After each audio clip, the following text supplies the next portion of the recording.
네, 안녕하세요. 울산문화관광재단의 구원호 팀장이라고 합니다. 이번 시간에는 저희 팀 이름하고도 똑같은 전시회라는 용어에 대해서 알아보려고 합니다. 여러분들 울산역에서 언양읍으로 가는 길목에 울산 전시 컨벤션 센터를 보신 적이 있으신가요? 유에코라고도 부르는 이 전시 컨벤션 센터가 왜 만들어졌는지, 유에코에서는 주로 어떤 행사가 개최되는지 알고 싶은 적 있으셨나요? 그럼 오늘 이 시간을 통해서 전시회가 무엇인지 확실하게 이해되는 시간이 되시기를 바랍니다. 여러분 혹시 전시회 혹은 박람회라는 용어를 들어보신 적이 있으신가요? 아마도 TV 뉴스나 온라인 미디어를 통해서 전시회나 박람회 관련된 내용을 접해 보셨을 거라 생각이 됩니다. 대표적으로 우리가 알고 있는 서울 모터쇼, 카페쇼, 베이비 페어 등 한 번쯤은 들어보셨을 겁니다. 또 엑스포라는 용어도 2012년도에 울산에서 개최된 여수 엑스포 혹은 오래전 일입니다만 1993년도에 대전에서 개최된 대전 엑스포를 통해서 한 번쯤은 단어를 들어보셨을 겁니다. 이 외에도 주변에서는 채용 박람회, 수출 상담회 이런 행사 명칭들도 들어보셨을 겁니다. 그래서 오늘은 전시회, 박람회, 엑스포, 페어 등 다양한 용어로 불리우는 전시 산업에 대해서 소개해 드리고자 합니다. 먼저 우리가 흔히 얘기하는 전시회, 박람회라는 용어를 이해하시려면 먼저 페어라는 영어 단어를 이해를 좀 해야 됩니다. 페어라는 단어도 주변에서 한 번쯤은 들어보셨을 건데요. 바로 아트 페어, 리빙 디자인 페어, 베이비 페어라고 부를 때 페어라는 단어가 사용이 됩니다. 원래 이 페어의 유래는 라틴어 페리아라는 단어에서 유래된 단어인데요. 공휴일 축제라는 뜻을 가진 라틴어입니다. 주로 오래됐습니다마는 유럽 지역에서 주말 종교 행사가 열릴 때면 성당이나 교회 주변으로 상인들이 모여서 시장이나 축제가 열렸는데 이를 부르는 라틴어라고 합니다. 이 페리아는 우리나라의 사례와 비교해 본다면 5일장과 매우 유사하다고 생각할 수 있습니다. 우리가 알고 있는 전통적인 5일장도 시장의 역할뿐만 아니라 정보의 공유와 유흥과 오락이 공존하면서 축제의 성격을 가진 점과 거의 흡사하다고 보겠습니다. 보시는 사진들은 구글에서 페리아라고 검색하면 나오는 사진들입니다. 대부분 지역의 축제의 모습이 담겨져 있는 사진들을 우리가 볼 수가 있고요. 지금은 종교적인 색채는 거의 찾아볼 수 없지만 유럽의 중세 시대를 상상해 보면 이런 축제들에 사람들이 많이 모였을 거라고 생각할 수 있습니다. 공휴일 축제의 의미인 이 페리아는 수세기를 거치면서 종교적인 색채보다는 상업적인 시장으로서의 역할을 수행을 하게 되었는데요. 아마도 세계사를 좋아하시는 분들이라면 중동의 상인, 인도의 상인, 중국의 상인들이 실크로드나 이런 길들을 이용해서 유럽 등지에 가서 상품을 어떻게 팔았을까를 생각해 보면 이런 페리아, 즉 시장이 형성되는 주요 도시를 중심으로 상거래가 이루어졌겠구나라고 생각해 볼 수 있을 것 같습니다. 17세기, 18세기, 19세기 산업혁명을 거쳐 오면서 더욱더 상업적이고 무역 중심의 행사로 변화하게 되면서 이 단어는 유럽 등지에서는 주로 페어라고 부르게 되었고요. 20세기 이후에 미국 등 북미 지역에서는 쇼라는 단어를 통해서 전시의 명칭이 주로 사용하게 됩니다.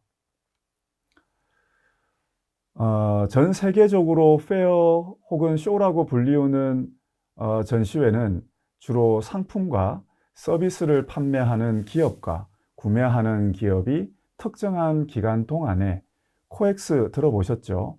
이런 코엑스와 같은 전시장 혹은 컨벤션 센터라고 부르는 장소에서 개최되는 B2B 행사, 기업 중심의 비즈니스 이벤트를 말합니다. 이건 중요한 포인트니까 다시 한번 말씀드려 볼게요.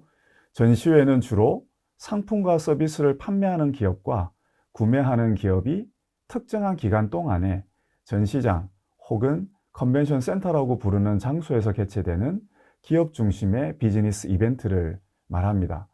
이러한 산업 부분에서 가장 유명한 전시회는 지난 1월에 얼마 전에 개최가 됐습니다. 미국 라스베가스에서 개최된 가전 전시회인 CES가 있고요. 독일 하노버에서 개최되는 세계적인 산업 박람회인 하노버 메세가 있습니다. 우리들이 속해져 있는 아시아 지역에서는 홍콩이 가장 국제적인 전시회가 개최되던 도시였지만 1997년 중국의 홍콩이 반환된 이후로 홍콩에서 개최되는 전시회가 싱가포르 등 타 도시로 개최 장소가 변경되고 있는 점도 알아둘만 합니다. 전 세계적으로 개최되고 있는 트레이드 페어 혹은 트레이드 쇼는 해당 지역의 바이어들을 만나기를 희망하는 중소기업들의 니즈가 대기업보다는 훨씬 많고, 특히 제조업이 강하고 수출 의존도가 높은 한국, 일본, 중국, 대만 등 동북아시아 국가의 중소기업들의 경우에 전 세계 전시회에 엄청 참여를 많이 합니다. 그 이유는 바로 구매자, 바이어를 확보하기 위해서 전시회를 적극 활용하고 있는 건데요. 우리나라 정부도 세계에서 개최되고 있는 다양한 산업 전시회에 참가하는 중소기업을 지원하기 위해서 코트라, 중소기업 중앙회 혹은 지자체 등에서 공동관을 구성해서 참가하고 있습니다. 지난 1월에 개최된 미국 CES의 경우에 우리나라 참가 기업 수만 800여 개사가 넘는다고 하니까 잘 키운 전시회 하나가 그 지역의 경제 활성화에 얼마나 큰 영향을 미치는지 아마 짐작하실 수가 있을 것 같습니다. 전시회에 대해 감이 조금 잡히시나요? 전시회의 이해를 돕기 위해 이번에는 국내에서 개최되는 대표적인 국제 전시회를 몇 가지를 소개해 드리도록 하겠습니다. 첫 번째 전시회는 세계 4대 생산 제조 기술 전시회로 평가받고 있는 국제 공작기계 전시회인 심토스입니다. 한국 공작기계 협회가 주최하고 경년 단위로 경기도 킨텍스에서 개최가 되는 행사인데요. 킨텍스 면적이 10만 제곱미터 면적을 가지고 있는데 킨텍스 정관을 사용하고 있는 국내를 대표하는 산업 박람회입니다. 화면을 보시면 국내 참가 업체들을 대상으로 사전 설명회를 위해서 대형 영화관을 임대해서 설명회를 진행하는 모습을 볼 수가 있는데요. 35개국에서 약 1200여 개 업체가 참가하는 명실공히 국내를 대표하는 산업 박람회입니다. 두 번째 전시회는 부산에서 개최되는 국내 최대 조선 전시회인 코마린입니다. 우리가 살고 있는 울산도 제일 먼저 조선업을 떠올릴 수 있는데요. 바로 조선 산업을 대표하는 전시회라고 생각하시면 됩니다. 1980년 첫 해를 시작으로 경년제로 부산에서 개최되는 행사인데요. 40여 개의 국가에서 1000여 개사가 참가하는 대형 전시회입니다. 지난 10여 년 넘게 세계적인 조선산업 불황과 중국과의 경쟁 등으로 힘든 시기를 보낸 만큼 전시회도 다소 위축되었습니다만 2023년도부터 다시 제자리로 찾아가고 있는 우리나라를 대표하는 국제 전시회입니다. 세 번째 전시회는 국내 최대 의료기기 병원 설비 전시회인 키메스입니다. 역시 1980년부터 시작된 전시회로 현재 서울 코엑스에서 개최가 되고 있고요. 3만 5천 제곱미터를 사용하면서 35개국 1,300여 개사가 참가하는 국제 전시회입니다. 사실 제가 코엑스에서 2002년부터 근무하면서 약 20여 년간 지켜봐온 전시회인데요. 대략 2010년 이후부터 급성장하기 시작한 전시회라고 보면 되겠습니다. 다음은 올해로 24회째를 맞는 서울 카페쇼입니다. 커피들 다들 좋아들 하시죠? 아마 2000년 이후에 우리나라에서 가장 성공한 전시회 하나를 꼽으라고 한다면 아마도 둘째 가면 서울 전시회입니다. 그만큼 지난 20여 년 동안 국내에서 커피 관련 산업이 엄청나게 고성장하면서 함께 성장한 전시회입니다. 코엑스 정관을 다 사용하고요. 35개국에서 670여 개사가 참가하는 명실공히 국내 최대 카페쇼입니다. 서울 카페쇼는 국내에서 성공을 한 것을 바탕으로 중국, 베트남, 프랑스, 파리 등에서도 카페쇼를 개최를 하고 있고요. 국내에서 개최되는 전시회 브랜드로 해외로 직접 진출하는 성공 사례를 만들어 나가고 있습니다. 여러분들이 보고 계시는 그림은 전시회에 참가하는 모든 참가 업체들의 부스 위치를 보여주는 도면, 즉 플로어 플랜이라고 저희들은 부르고 있는 건데요.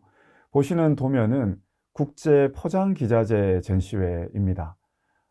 개최 기간 중에 상호 연관성이 높은 다른 산업 전시회와 동시에 개최함으로써 전시회 규모도 키울 수 있고 전시회 성과를 극대화하기 위한 형태로 진행이 되고 있는데요.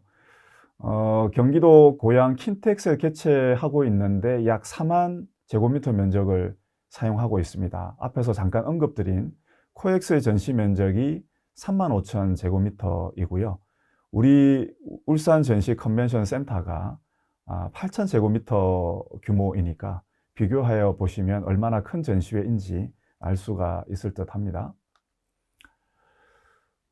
울산의 얘기입니다. 우리 울산도 이러한 전시회 산업을 육성하기 위해서 또 관내 지역에 소재하고 있는 중소기업의 판매 촉진의 수단으로 활용하기 위해서 전시회에 참가하는 국내 및 해외의 비즈니스 참가자 유입을 통해서 지역경제 활성화를 도모하기 위해 2001년도에 울산 전시 컨벤션 센터, 즉 유에코를 오픈하고 전시회 국제회의뿐만 아니라 콘서트 등 다양한 행사를 유치하고 개최하고 노력하고 있습니다.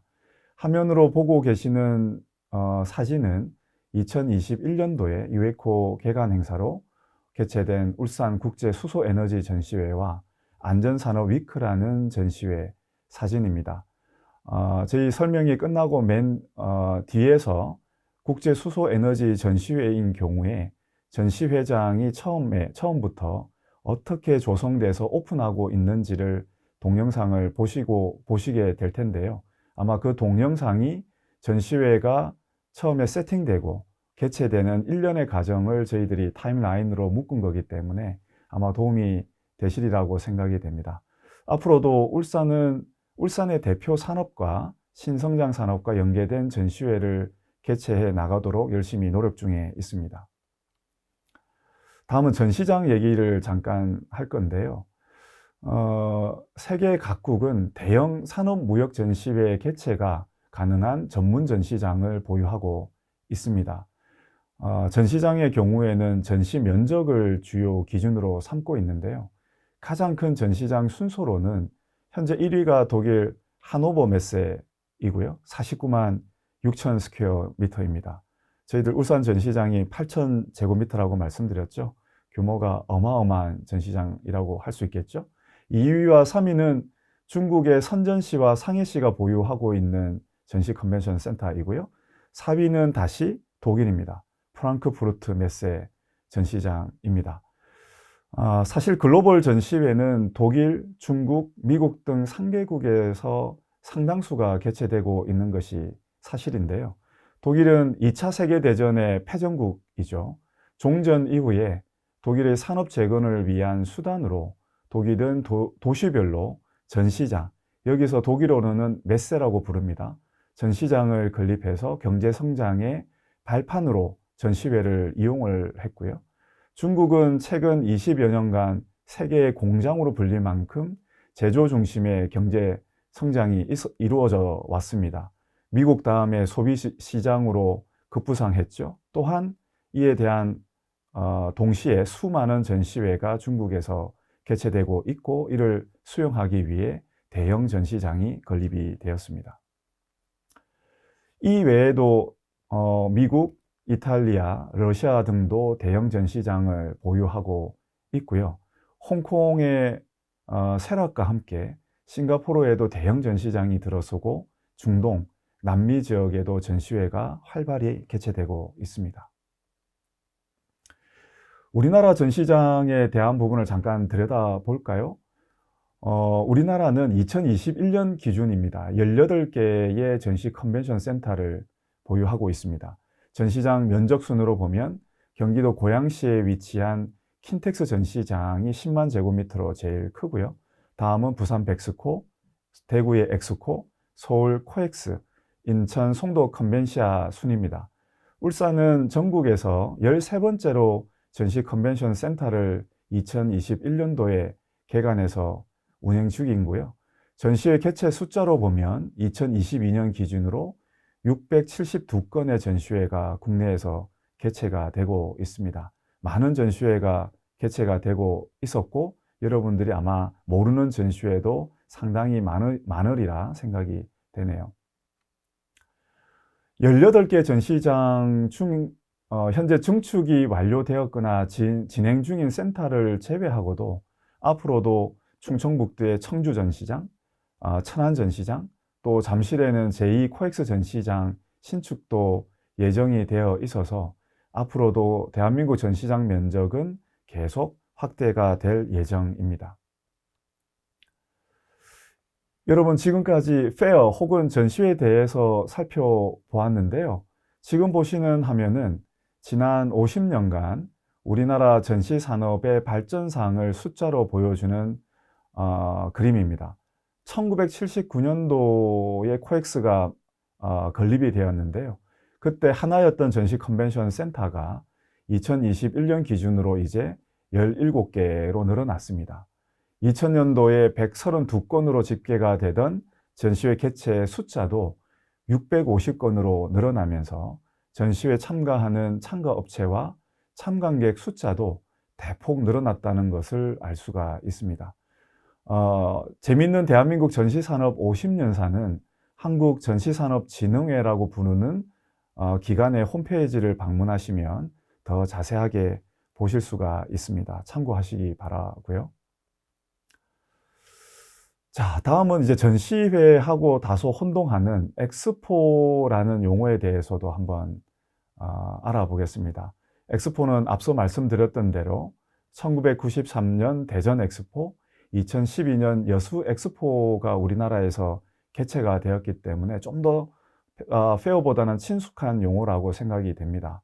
사실 엑스포는 17, 18세기의 산업혁명을 주도한 영국 런던에서 1851년 세계 최초로 개최된 더 그레이트 엑스비션이라는 행사가 그 시초입니다. 그림에 보이시죠? 축구장 11개 크기의 면적에 100만여의 전시품이 전시가 되었다고 하고요. 약 6개월간 개최되면서 600여만 명이 참관해서 프랑스나 유럽과 미국 등지에서 대규모의 엑스포를 여는데 결정적인 역할을 한 박람회입니다. 사진 속의 그림은 영국 빅토리아 여왕이 참석한 개막식 장면입니다. 사실 이 행사 이후로 20세기 초까지 여러분들과 제가 알고 있는 수많은 서양의 발명품들이 이 엑스포를 통해서 알려지게 되면서 사실은 지금까지도 국제 교육을 위한 중요한 플랫폼으로 자리매김하고 있습니다. 자, 그러면 산업혁명과 함께 탄생한 엑스포 중에서 우리가 중요하다고 생각되는 엑스포를 몇 가지를 한번 알아보도록 하겠습니다. 여러분들이 아마 상식적으로도 알아두시면 좋은 내용이니까 한번 귀 기울여서 들어봐 주시기 바랍니다. 자, 파리 에펠탑이 보입니다. 엑스포를 최초 개최한 나라는 영국이었지만 엑스포를 활성화하고 정치적으로 이용한 나라는 프랑스였습니다.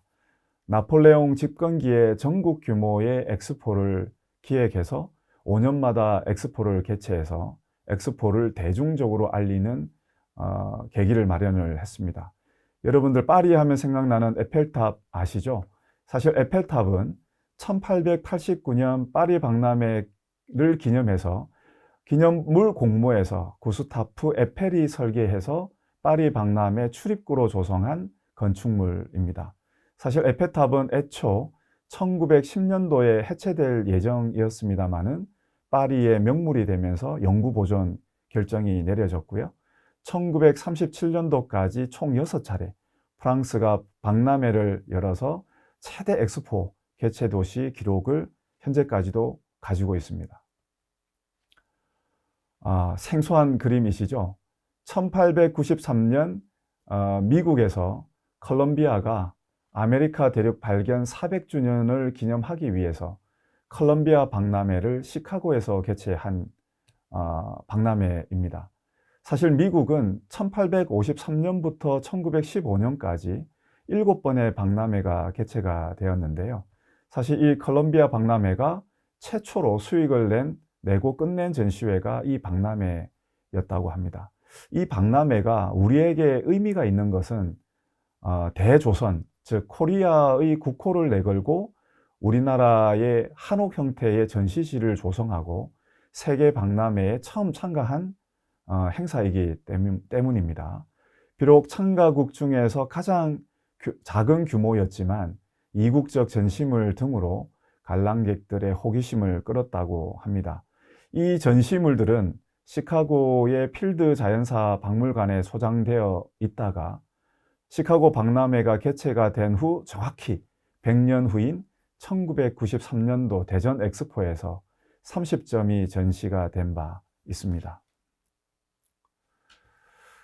자, 이 엑스포는 1851년 영국에서 처음 개최되었다가 1900년대 초까지 프랑스, 미국 등지에서 다수가 개최되면서 많은 마찰을 불러오는데요.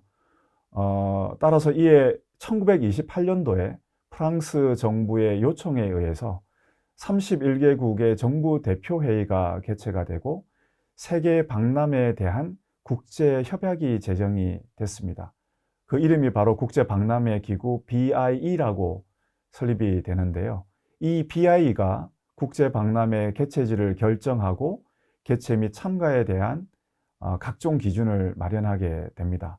저희들한테도 익숙하죠?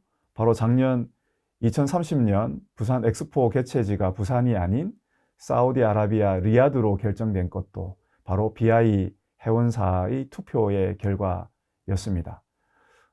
오른쪽 그림은 중국 상해에 있는 엑스포 박물관입니다.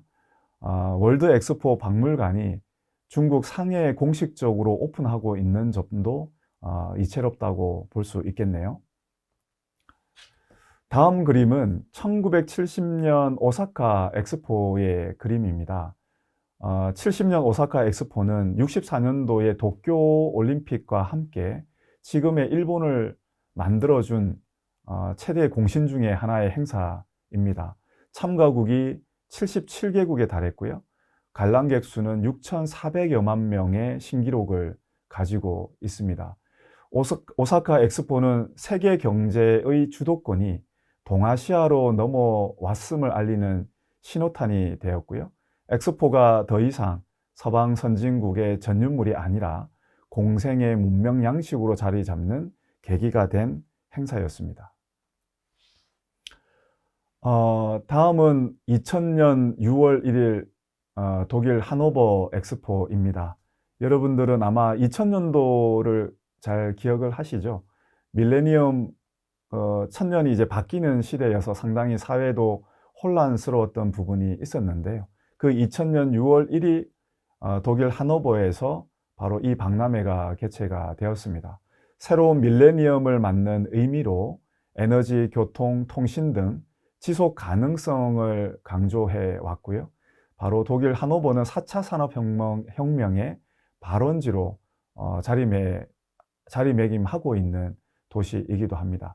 사실 앞서서 하노버 메세 전시장이 세계에서 가장 넓은 면적을 가진 전시장으로 소개를 드렸었죠. 바로 2000년 엑스포 개최를 위한 전시장 증축한 결과입니다. 사진 속 조형물은 현재까지도 하노버 메스 아웃도어 공간에 설치가 되어 있는 조형물이고요. 각종 공연 등이나 전시 아웃도어 행사장으로 여전히 사용되고 있습니다. 2021년 10월 1일부터 3월 31일까지 개최된 두바이 엑스포는 공식적, 비공식적 비용을 다 합치면 4천억 달러 이상으로 추산이 되는데요. 이 돈의 규모를 저희들이 이해를 하려면 나사가 달 기지를 10개나 만들 수 있을 정도의 금액이라고 하니까 엄청난 금액을 쏟아부었던 엑스포이기도 합니다. 자, 여러분들 지금까지 페어 혹은 쇼라고 부르는 전시회와 엑스포에 대해서 살펴보았습니다. 조금 정리를 좀 하자면요. 지금 현재 사용하고 있는 전시회 혹은 페어는 기업 중심의 마케팅 수단으로 상업적 성격이 매우 강한 이벤트로 생각하시면 되고요. 엑스포는 기업 중심이 아니라 인류 혹은 국가들이 미래로 나아가는 보편적인 주제를 중심으로 과학, 기술, 문화, 엔터테인먼트가 혼합된 공익적인 메가 이벤트라고 생각하시면 될 것 같습니다. 개최 기간도 전시회 페어는 주로 3, 4일간 개최가 되고요. 물론 10일 정도 개최되는 전시회도 있습니다. 그러나 엑스포는 최소 3개월, 주로 6개월간 개최되는 메가 이벤트입니다. 2025년 세계 엑스포는 다시 한번 일본 오사카에서 개최를 합니다. 제주도 면적의 5분의 1에 해당하는 인공섬에서 개최될 예정이라고 하니까 또 한번 일본의 저력을 보여줄 것으로 예상이 되네요. 끝으로 전시 산업에 대한 부분을 설명드리고 마치도록 하겠습니다. 전시 산업은 크게 코엑스, 킨텍스, 백스코와 같은 센터를 운영하는 전시 시설업이 있고요. 서울 모터쇼, 카페쇼 등과 같이 전시회를 기획하고 운영하는 전시 주최업, 전시회에 참가하는 참가업체의 부스를 시공하는 전시 디자인 설치업, 끝으로 호텔, 교통, 통역, 등록 시스템, 조명이나 영상 시스템 등 전시의 준비 기간 및 행사 기간 등의 다양한 서비스를 제공하는 전시 서비스업 등으로 구축할 수가 있습니다. 표에서 알 수 있듯이 국내에는 대략 3천여 개사가 사업을 영위하는 것으로 파악되고 있습니다. 여러분 알다시피 산업은 흥망성쇠를 겪습니다. 전시회는 산업의 흥망성쇠와 아주 밀접하게 관련될 수 있습니다.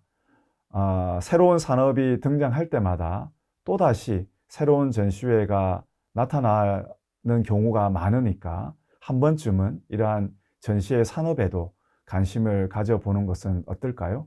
끝으로 전시회가 어떻게 만들어지는지 동영상을 보시면서 오늘 간단하게 전시회 소개에 대한 부분을 설명을 마치도록 하겠습니다. 감사합니다.